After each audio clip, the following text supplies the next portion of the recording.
reilu 600 kilometriä nyt takana FSO Poloneesilla. Käytiin ton Lada-Jussin kanssa Suur-Saimaan ympäriajossa heittämässä lenkkiä ensiksi Lappeenrantaa täältä Vantaalta ja sitten Puumalan kautta Mikkeliin ja sitten tänään tultiin takaisin Mikkelistä Lappeenrantaan Savitaipaleen kautta ja sitten sieltä ihan Kutostietä tänne pääkaupunkiseudulle. Poloneesia monet morkkaa, että tää on jotenkin vähän kehnonpuoleinen ajoneuvo, mutta oikeastaan tää on aika kiva oli ajaa kyllä tää, että kuitenkin sen verran niinku hiljainen ja pehmeä ja sopii tonne sorateillekin ja näin, niin mikäs tässä ajellessa kulutuksetkin sellaista 8,2 litraa satasella noilla tankillisilla, että polttoainekustannuksetkaan ei räjähtänyt ihan hervottomiksi. Mutta katsotaan vähän millaisen aarteen mä oon saanut tonne huollettavaksi. Tämä tässä on Lada-Jussin FSO Polonez 1.5 LE Special. Tää auto tuli mulle pieneen huoltoon. Mullahan on noita FSOita tuossa jokunen, niin mä noita FSOita aika paljon ropaan ja se on oikeastaan ihan kivaakin puuhaa. Tää Jussin yksilö on siinäkin mielessä antoisa ropauskohde, että tää on todennäköisesti ainoa maailmassa tätä LE Special-mallia. Eli tää on 1.5 litrainen LE, eli tämmönen niin sanottu, onko tää nyt MR83 mallisarjaa tällä kumispoilerilla ilman lisätakaikkunaa. Sinänsä ihan niin kuin suhteellisen,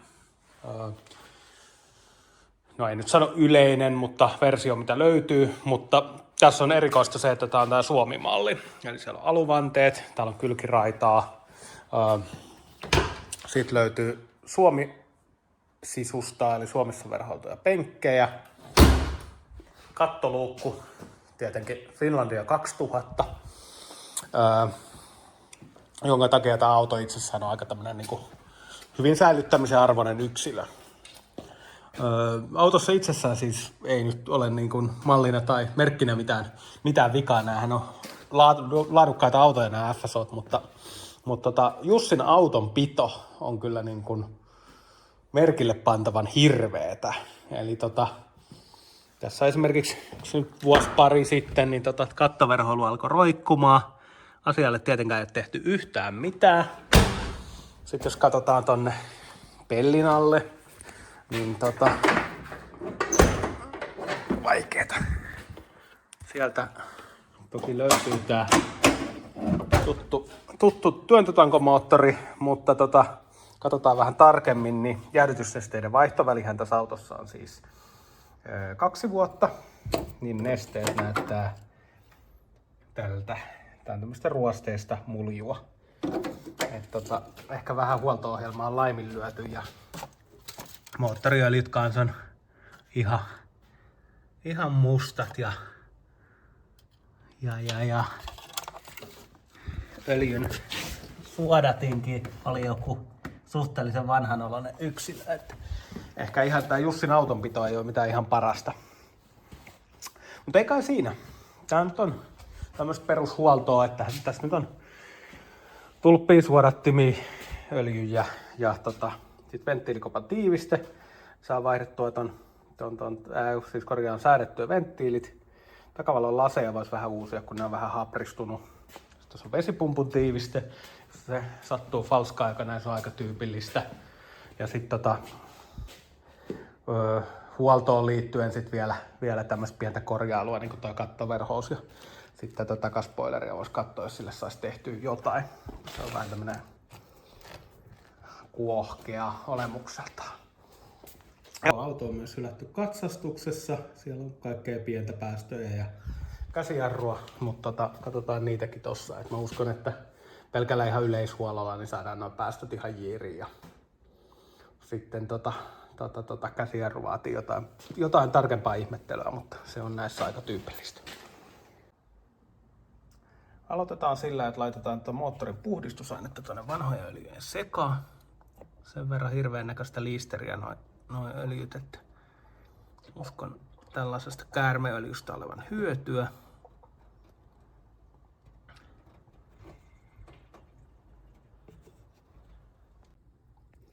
Ja sitten lasketaan eka satsi jäähdytysnestettä pois. Se on jumissa, tarvitaan työkalu.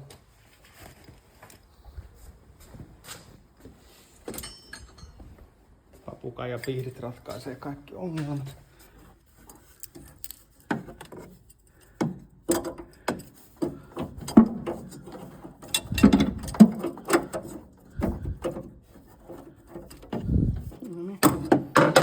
Sehän aukesi. Sitten yritetään sihdata toi jätenestekanisteri oikeaan paikkaan.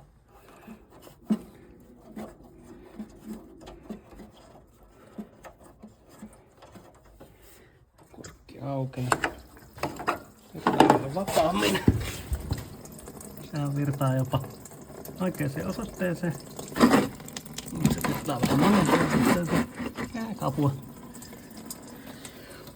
Joo, pitää vähän oikasta. Ja sillä aikaa kun jäähdytysnesteet valuu, niin aloitetaan jakohihnan irrotus. Eli on tämmönen suojapelti, joka on kiinni kahdella 7 millisellä, aika outo koko pultilla.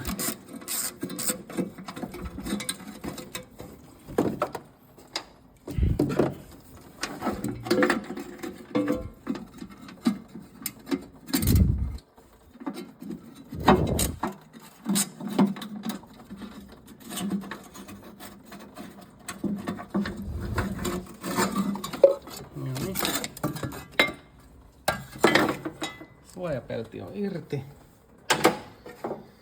Sitten tässä on alkuperäinen erikoistyökalu jakohihnan vaihtamiseen. Sen saa tänne.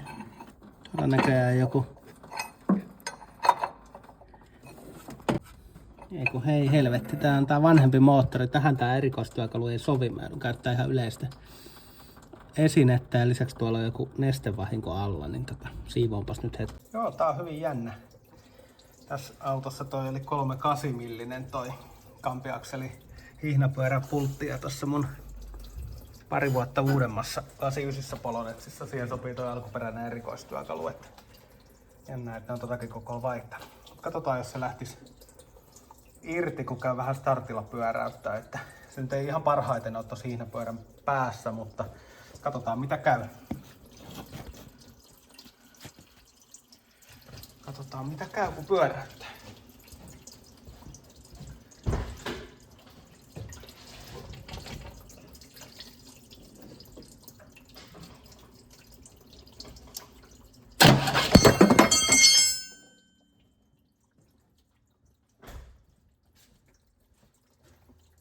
No niin, katsotaan tuhot.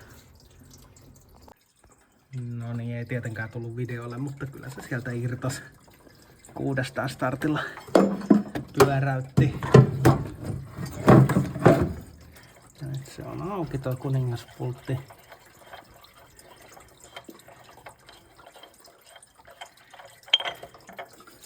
Kuningaspultti on auki eikä ottanut mitään damageakaan. Tää on vaikka tohon, niin sitten seuraavaksi laturia löysälle, että saa ton laturin hihnan löysälle, että saa ton kampiakseli hihnapyörän irti. Laturi on löysätty, ylhäällä 17 ja alhaalla 19 pultti, mutta ennen kuin jatketaan tuossa hihnan irrotuksessa, niin suljetaan tää jäähdytysjärjestelmän räppänä täältä näin ikkäänsä, ja kun tuolla on täynnä jotain putua, niin laitetaan sinne tuommoista jäähdyttimen puhdistusaine käärmeöljyä.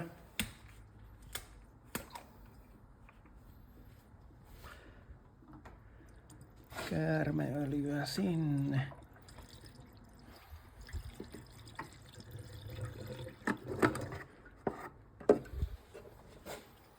Ja sitten Loput ihan vesijohtovettä tässä vaiheessa. Kierrätään noin tosta läpi vielä, niin sen jälkeen uskaltaa laittaa glykolit tilalle.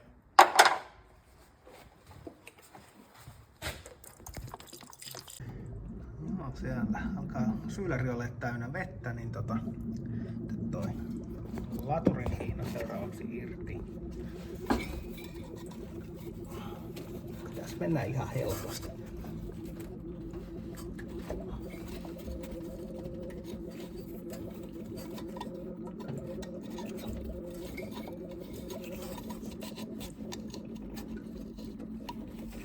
Moni asia pitäisi olla helppoa, mutta onko?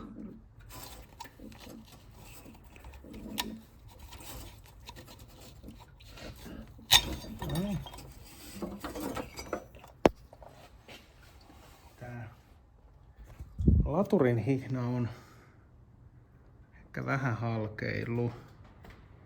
Koitais nyt tarkentaa. Mulla ei tähän kyllä välttämättä ole varaosaa. Pitää tonkiin noita varastoja, josko siihen löytyisi uusi, mutta katsotaan nyt ensisijaisesti tätä jakopään hihnaa, kun se nyt on pikkusen kriittisempi osa kuitenkin.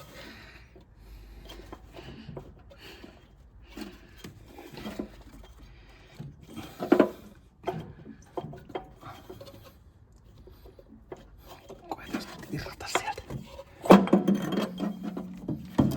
Se lähti helposti. Niin sit sen jälkeen tuolla on vaan tommosia 10-millisiä pultteja irrotettavana, niin minäpäs irrotan ne. Joo, sitten tää kriittinen vaihe, eli jakopään hihnan merkitseminen oikeaan asentoon. Tiedä näkyykö sieltä yhtään mitään, mutta toivotaan, jos ei näy, niin sitten leikataan myöhemmin pois.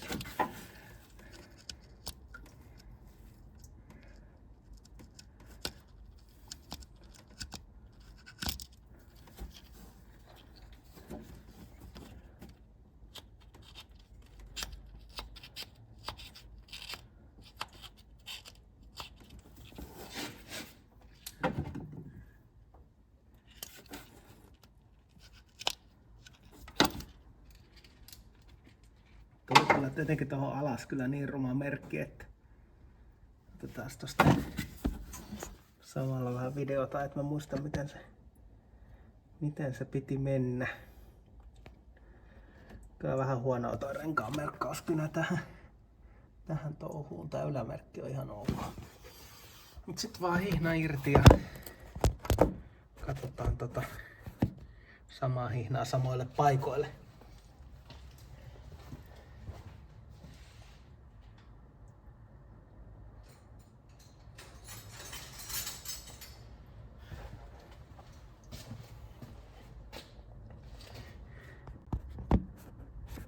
Joo, silleen oikeaoppisestihan toi pitäisi olla moottorin yläkuolokohdassa ja kaikkea tällaista, mutta et oikein tiedä, onko sillä mitään sen suurempaa merkitystä, kunhan se menee samoille hampaille, kun tässä vehkeessähän ei ole mitään kiristimiä tai mitään muutakaan tässä hihnassa, kun tää on vaan tämmönen tosi lyhyt hihna, kun kyseessä on kuitenkin työntötankomoottori ja kaikki vesipumput ja muut toimii tuolla ikään kuin laturin hihnalla, kiilahihnalla.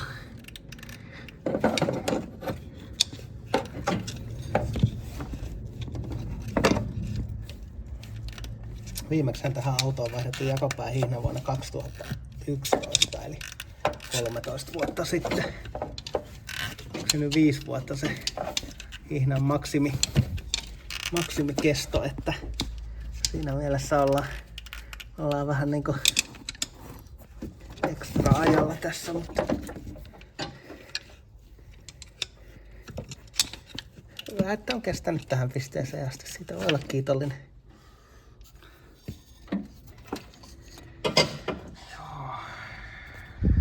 Joo, nämä merkit on kyllä ihan äärettömän huonot mulla, mutta ehkä mä nyt onnistun. Tää hihna hihna on kyllä ihan virheetön, että täällä olisi varmaan toiset 13 vuotta pystynyt ajaa vielä. Gatesin Power Grip on tuotteen nimi, eli pisteet Gatesille tästä laadukkaasta varaosasta. Ja mahtavaa uusikin varaosa on Gates Power Grip. Erinomaista. Sopivuus on muun muassa FSO Deavo Polonetsiin vuodesta 80-88, niin no, ehkä tää sitten on Deavo. Hyväksytään. Lisäksi tää sopii muutamaan Seattiin ja muutamaan Fiattiin. Nyt on uudessakin pienet maalitäpät reunoilla. Mahdollisimman vähän yritin laittaa, jos tuossa on jotain liuottimia, mitkä hihnaa heikentäisi, mutta nyt on vaan tippa tuossa reunalla, niin tuskin se aiheuttaa sen suurempia ongelmia. Katsotaan, saanko mä tän paikalleen, kun se alamerkki meni niin kauheaksi. Toivotaan parasta.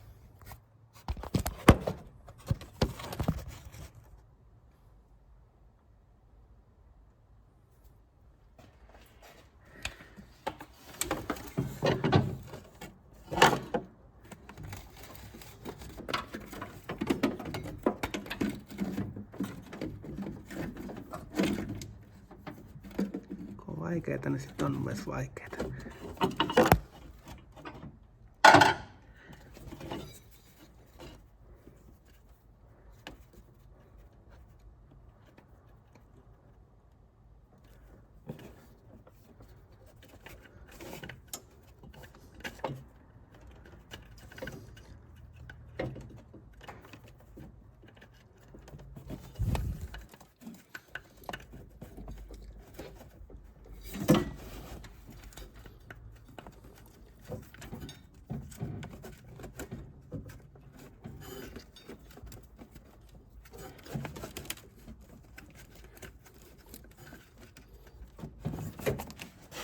Meniköhän se sinne?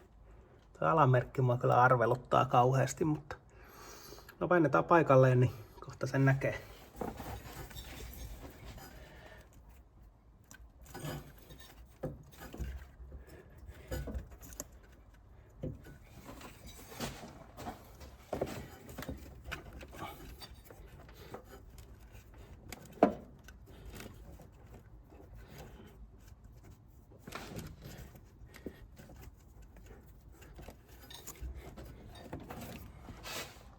No niin, yksi yläpäämerkissä.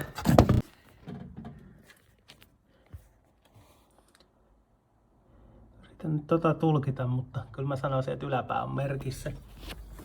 Alapää merkissä.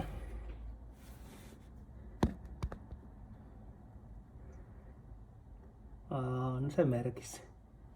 Kyllä tuli tehtyä todella huonot merkinnät, mutta pakko uskoa, että se on ihan hyvä.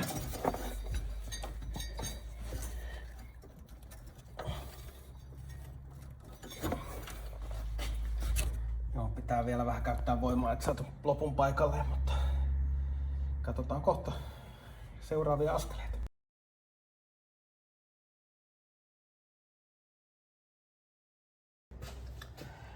Nyt alkaa koppakin menemään kiinni.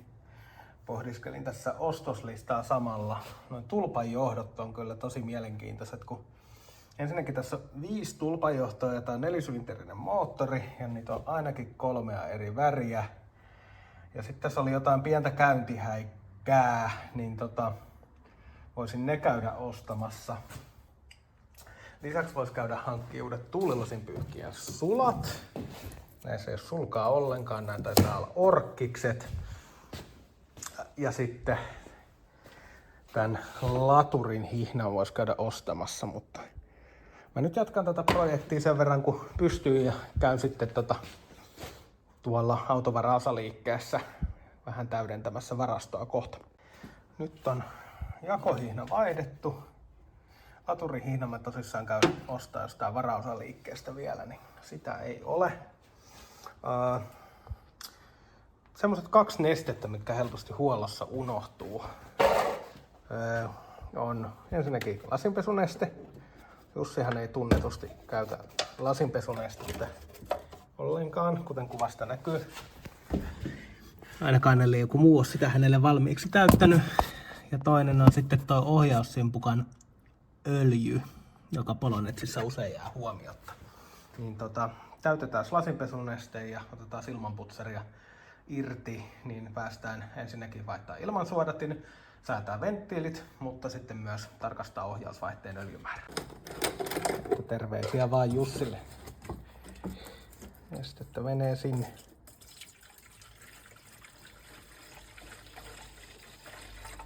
Tää neste itse asiassa on vielä tuosta pollesta otettua, kun pollesta hajosi koneen, niin toi pissapojan säiliö ottaa pois tieltä, kun otin kannen irti ja kansipahvin vaihdoin, niin en tiedä onko ihan 20 asteeseen asti kelpaavaa, mutta varmaan voisi olla ihan hyvä laittaa sinne vielä vähän väkevämpääkin tiivistettä. Varmuuden vuoksi, ettei säiliö halkea.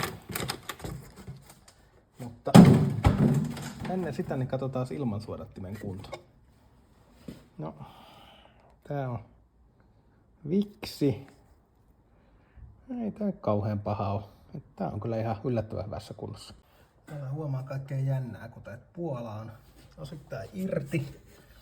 No, onneksi se on helposti korjattu kiinnittämällä puola. Tuolla on rikka, mutta mutteria ollenkaan, no eipä tietenkään. Siellä on jotain hämminkiä. Ja sitten tosta ilman putsarista puuttuu kans 1,8 millinen. Onneksi on tämmönen yleissarja, niin saa näitä korjattua. Nyt on virranjakajan keskipakoissäädin voideltu ja virranjakajan kantta vähän ihmetellyt. Tässä oli aika mielenkiintoinen juttu. Tässä oli tämmönen ura, tämmönen vaurio täällä. Ja sitten tuolla virranjakajan alakerrassa niin oli tommoista bakeliittisilppua aika paljon. Mutta täällä ei ole mitään niinku suurempia osumajälkiä. En mä sit tiedä, onko toi pyöriä vaan ottanut sitten kiinni tohon jakajan kanteen. Erikoinen yhteensopivuusongelma kyllä kerta kaikkiaan. Mutta eikä siinä. Tulpat irti ja sitten venttiilikoppa irti ja katsoo, saisiko venttiilit säätöihin ja samalla mä saan katsottua, että asensiksi mä ton pyöriä paikalleen oikeinpäin vai väärinpäin. Hirveä taistelu, mutta lopulta venttiilikoppakin irtos. Piti ottaa vaan toi sisään tuleva ilmaskuuppi irti. Tää näyttää kyllä suhteellisen kauhealta. Olen tottunut jotenkin vähän kirkkaampiin venttiilikoppiin, mutta no, it is what it is. Tulpat ei lähtenyt irti. Laitoin sinne vähän irrotusöljyä, niin koska ne sais vetämällä samalla kierteitä kannesta pois. Kohta puoli irti. Mut sit säädetään venttiileitä. Ja venttiilit nyt voi säätää vaikka tulpat olisikin paikallaan, mutta on se kivempaa pyörittää konetta ilman tulppia.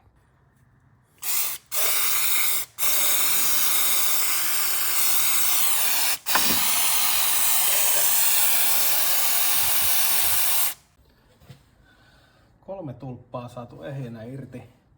4 on vielä likoamassa, se pyörii mutta huonosti. Antaa sen liota hetken. Nopea tulppa-arvio sanoo, että ihan ok. 1 on pikkusen vaaleampi. Tuo vasemmanpuolimaisin siis vasemmalta 1, 2, 3.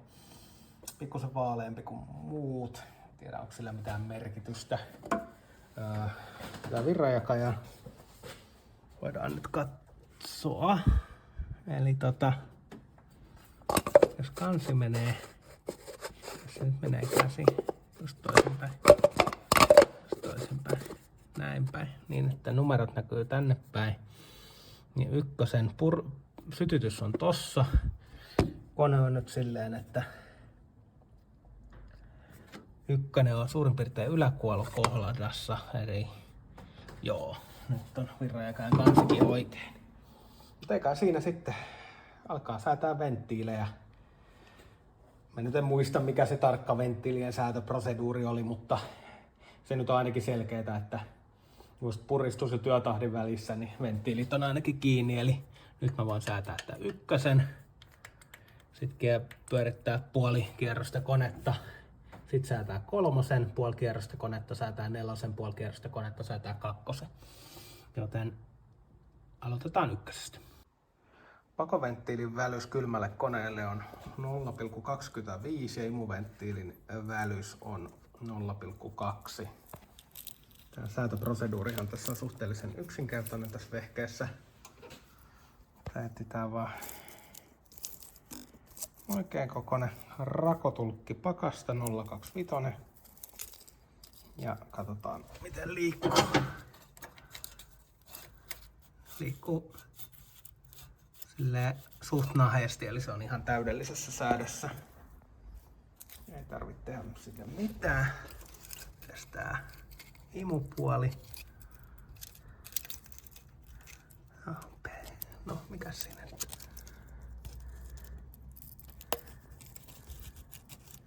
Joo, tää on taas tämmönen nahe, eli sille ei ainakaan tarvinnut tehdä mitään. Mutta jos tarvii, niin ei siinä kun ottaa mutterin auki ja kääntää vartta ja mutterikiikun välys on oikein, niin tää FSO-venttiilien säätö on kyllä ihan mukavaa puhua.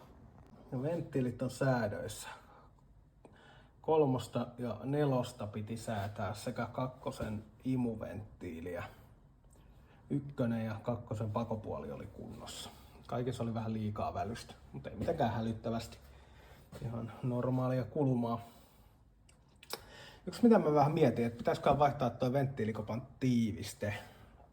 Se ei näytä kauhean vuotaneelta.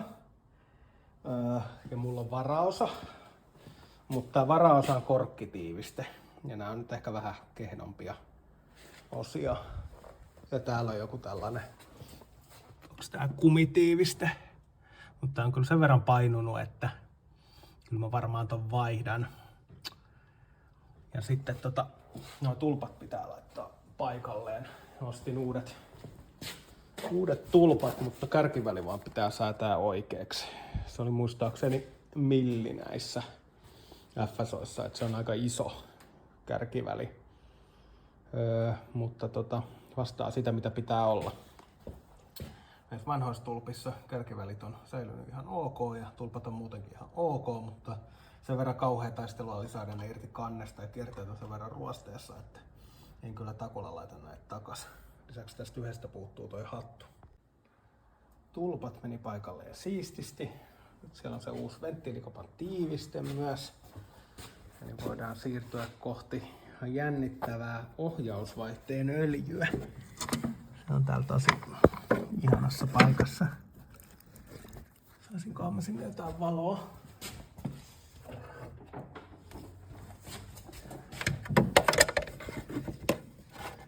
No niin, nyt näkyy hienosti just tässä jarruputken takana toi avausroppu. Katsotaan lähteekö auki.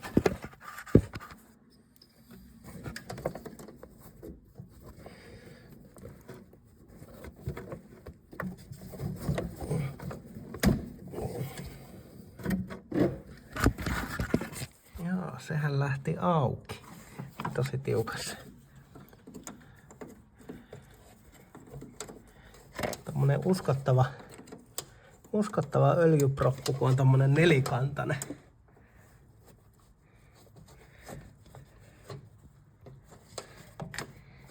Näyttääkin ihan öljypropulta. Kuvaamisesta ei tule mitään, kun sitä avaa, niin avaanpa sen tossa video. Toi ohjaussimpukan öljyproppu on kyllä tosi hieno. Jotenkin erikoisen näköinen tämmöiseen autoon. Ohjausvaihteen öljymäärästä ei ole mitään havaintoa, mutta se selviää varmaan parhaiten vaan laittamalla sinne lisää öljyä. Ne ei ole mitään semmoista suurta teknistä estettä, miksi sinne ei voisi laittaa öljyä vaikka ihan piripintaan, niin tehdäänpä silleen. Tää SAE 90 EP-öljy niin on tähän suositeltu. Ja tässä Pilteman perämoottoriöljyssä, mikä täyttää luokitukset, niin on vielä näppärä tämmönen kaatonokka, joka sopii tähän käyttötapaukseen aivan täydellisesti. Pisteet Piltemalle. Muuten ihan hirveä sotku täyttää jollain muulla systeemillä, mutta tämä Pilteman ratkaisu toimii tähän erinomaisesti. Saa vähän sellaista merellistä henkeäkin tähän touhuun.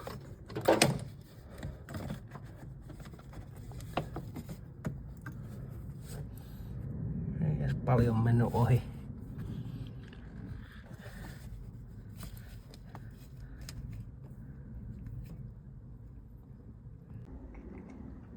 Sitten tässä autossa on sellainen kiinnostava ominaisuus, että kun vetää ryypyn päälle, niin se ei mene päälle. Tässähän on ilmeistä, että tämä vaijeri on asennettu väärin. Tämän vaijerin siis pitäisi olla kuorestaan kiinni tuossa edellisessä kiinnikkeessä. Eli kun säädetään vaijeri kohdalleen, niin ryypynkin pitäisi toimia. No niin, nyt se toimii. Eli vaijeri on siellä. Ja sitten se on, saisin tämän kuvattua. Se on kiinni niin kuin kuorestaan, ei itse vaijerista tossa kiinnikkeessä. Eli nyt ryyppy on pois päältä. Sitten kun täältä vedetään ryyppy päälle, niin ryyppyvipu on kääntynyt, eli ryyppy on päällä. Kun työnnetään takaisin, liikkuu ihan kivasti, niin ryyppy tuli pois päältä. Eli toi vika nyt pitäisi olla korjattuna. Eli tähän mennessä tässä autossa on siis tehty se, että jakohihna on vaihdettu, tulpat on vaihdettu, venttiilit on säädetty, jäähdytysnesteet laskettu pois, laitettu pesuaine ja vettä sinne, moottoriöljyihin pesuaine, pissapoika täytetty, ohjausvaihteen öljymäärä tarkastettu ja öljyt lisätty, virranjakajan voideltu ja puola kiinnitetty paikalleen ja muutenkin tehty tällaista pientä tarkastelua, mutta nyt tämä projekti taitaa olla siinä pisteessä, että voisin käydä varaosaliikkeessä, ostaa uuden laturin hihnan ja tuulilasin pyyhkijät ja sytytysjohdot ja jatketaan sitten projektia.